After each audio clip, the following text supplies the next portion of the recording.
Hey guys, Thomas Cecilia Jr. here, aka Mustache Tom, with a new segment where I'm going to be reviewing TV series. So I just finished watching Fear the Walking Dead, so I figured this would probably be a good place to start with this new, hopefully successful little segment that I'm going to be doing, just as a upcoming thing. I'm gonna keep watching Gotham season 2, and then I'll probably have a review for that when that's all done. Um, so back to this Fear the Walking Dead. Uh, I watched this just to see if it would, live up to the normal Walking Dead, etc., etc. Watched it all the way through, and I thought it was okay. The one thing I will say right off the bat, I think the best thing that this season did was really set up a really interesting uh, point of view of chaos. Like, what's the word I want to use? The situation or the scenario. The scenario was so interesting in this series, and if I was grading it on that alone, I probably easily would have given this a 10 out of 10, but there are some issues that I immediately have after watching the entire season. So I'll get into that. The first thing is that I find that the acting isn't as strong, and it becomes really obvious when some of the writing is a little bit on the nose or is a little bit too direct. And I mean, it has happened on The Walking Dead before where the writing is very, as I said, on the nose, but the acting was so good that you almost forget that that's what they're saying. Like, some of the most iconic lines come across that way because of the scenario and the acting and everything combined. It makes that line so much more interesting. And here, it feels like the lines are a little bit more just sort of said.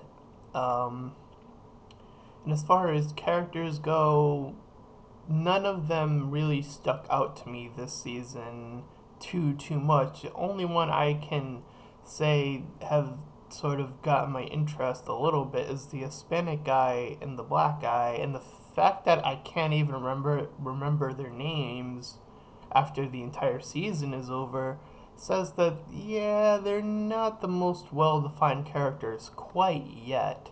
Not like The Walking Dead, where I can probably remember most of the characters right now, but I'm not gonna do that right now. But anyways, um, I feel like there isn't really a character there that you're actually sort of rooting to survive, at least for me. And I know others will probably disagree with that, but at this point, I feel like anybody could die, and I'd be like, whatever, you know. But I will say this: I think the last episode was probably the best episode, which is both fortunate and unfortunate, I think, for this season. I mean, if there was one other episode that really stood out, then I wouldn't be pointing this out as much. But I really feel they went all out on this season finale, and it really sticks out in comparison to every other episode. And the most dramatic thing actually ends up happening, and you actually start to realize, oh, these characters have lost something actually very vital. Another character, like, wow. So yeah, I feel like this would have had a lot more impact if maybe the first episode was really strong or an episode in the middle was really strong, but to me, it never felt like it got to that point.